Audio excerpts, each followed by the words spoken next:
Okay, so this is 4 rounds. Now, right here, you're going to see us stop very, very quickly. It's because I'm testing out some new earphones. They clip around your ears. They cost a tenner. And I wanted to see just how well they could do. But right here, with Tom hitting me in the head, or hitting me in the gloves, they fell out. But there we go. So, finishing off the sparring round here. Tom is not a fighter. You'll be able to see that very clearly. And I am very, very out of shape. I had my fight last March. Number of injuries stopped me training most of last year, and then an ear infection stopped me training or sparring at all the last 3 or 4 months. So Tom agreed to help me out here, so I'm very grateful for it. Because Tom is so new to fighting, this first round, I told him I'm not going to hit him at all.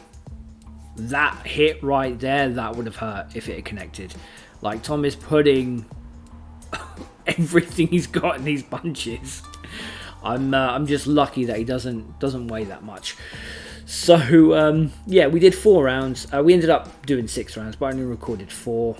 And the first 2 rounds, I told him I'm not hitting you at all. But I'll go through those rounds when we get to it. That kick hurt him. He kicked me in the kneecap, and that hurt him. As we're doing this stuff, I'm constantly telling him, you know, you do it well. That's a good hit, good kick, good punch, whatever it might be. Because Tom is so new,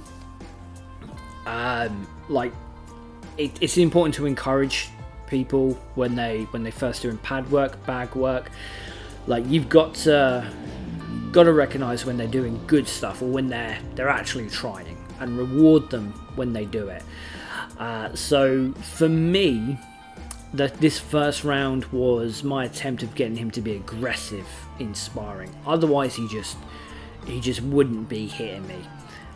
So while I'm just tanking these hits, it helps me with my conditioning. It gets me to practice rolling and slips and stuff like that, which I might not necessarily be able to do with other sparring partners, because the learning curve can be a bit steeper. But with Tom, I can get away with doing some of these things like here. Okay, so second round. Now, second round, I told him I'm not going to hit you, but I am going to react. I'm not just going to tank these hits. I'm going to catch. I'm going to check the kicks. I'm going to throw some stuff out, but I'm not going to connect. So you see it right there. So that punch was nowhere near his face, and it's really just to get him used to a fist or a kick coming towards him, because newbies, like, everyone's done this when they start fighting. They turn away, and it's never beneficial, but you have to break that habit, and the only way you break that habit is exposure to it. So with this, I'm letting Tom dictate the pace. This is just counter stuff, and I'm encouraging him to be more aggressive. These kicks right here, he's just practicing the kicks. That's it. Like, he's not too focused on sparring. He's just throwing a few kicks, and then he goes back to it. His hands are way, way better than his kicks. He's definitely put more effort into his punches. He's not quite sure on the mechanics of a kick yet. But, as I said, this is not Tom's discipline. He does not train for this. So, you know, he's done well, and he's doing this as a favour to me. And also, to be fair to the lad, like, he'd already been at the gym for like an hour before I turned up. So he's already done his workout. This is just to help me, which I appreciate a lot.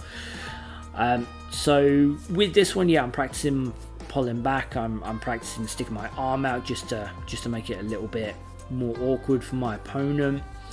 You're going to see me dropping my hands quite a bit, and there's a few reasons for it. I'll go into it as we get to most of them. But with these, I'm wanting him to be aggressive, and that's a good flurry of punches. And he genuinely is putting in a lot of effort into those punches. I had to rush him for it. They were getting a lot for my chubby self. But I gotta say, like, watching the footage back, I'm proud of Tom. You know, his form, his stance isn't perfect, but for someone who doesn't fight, who doesn't want to fight, who isn't interested, doesn't train for it, you know, I think he's done well. And he's getting a little bit of that snap, especially in that cross punch of his, which is pretty good to see. Pretty good to see. His kicks, not fantastic, but hey ho. So this is the third round. This is where I say, okay, well, I'm going to hit back.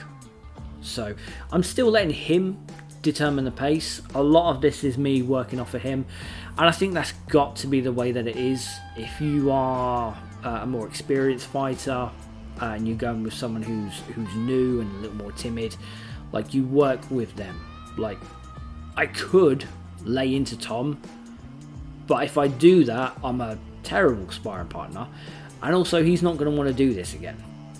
Like, that's the big thing for me. You know, if I can't go to my regular Thai club, you know, I need to sort of do things elsewhere. And, you know, if I can't get someone to hold pads for me, then, you know, I'm suffering with that way. If I can't get someone to do a little bit of sparring session with me like this, then there's that. Also, when you do sparring, like, I think it's important to have fun with it and do stupid stuff with it, just because it makes it more enjoyable. It's a lot more fun this way. And you can see here, like, my hands are down a lot of the time. Now, your coach is obviously going to yell at you, keep your hands up, and normally I do. But there are times where you do want to keep your hands down. I know Tom's range pretty well at this point. When my hands are down, I know I am not at risk of him hitting me in the face. That's really it. So here, right there, see, he's got to come in. I've got to do minimum effort to keep my mug from eating a punch, so I can get away with it in this case. Also, I'm trying to get Tom to focus on certain parts of me. So when my hands are going just above my head, like, I'm sort of framing a target from him. This is something that I'm consciously doing to get him to focus on certain things. And again, while we're doing this, I'm telling him, good hit, good strike, good kick for that one. Because I think newbies need that positive feedback. Because if you do something and you're not getting anything good back, then obviously it's very, very rare you're going to keep going for it. So with this, having that constant praise, he's more likely to do this with me again in the future. See, I've looked at the timer, it's gone 3 minutes. The timer's going off on my phone and he's still just hitting me. His situational awareness is not great. So here we are. We're at the last sparring session that was recorded. So the last 3 minutes. And for this, like, my mindset was nice and simple. Work with what he's got. Work at his pace. Let him dictate what we do. Not normally something you would do in sparring. Normally you want to keep it to your pace, your tempo, how you move. That's how you win. But with this, you know, any hit that he gives me helps me condition myself. You know, the fact that I can do this and get my sort of half cardio in this way is just a benefit for me. Now, obviously he's not got a mouth guard in, so I'm not punching him in the head, but I am throwing strikes towards the head to keep his hands up, and so that he gets that feedback. But I've got a gummy in, so I've told him he can punch me in the face. That's fine.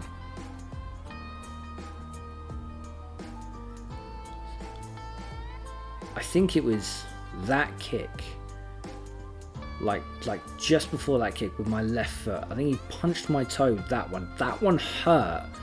So I threw out my rear teep and did it nice and slowly. And then I don't think I throw another teep with that, because that one hurt. Like, at this point, I'm just thinking my toe hurts. But he did well. A lot of those jabs he's throwing out, I'm kind of trying to parry. Like at this point, I just want to get him in the clinch, see what he does. He goes straight down. So after this, we worked a little bit on clench work, and we did that for a couple of clenching rounds, so he doesn't automatically go down. Because obviously in Muay Thai, that's an awful thing to do. But with a little sparring session like this, that's it. Go on, Rocky. Go on, Rocky.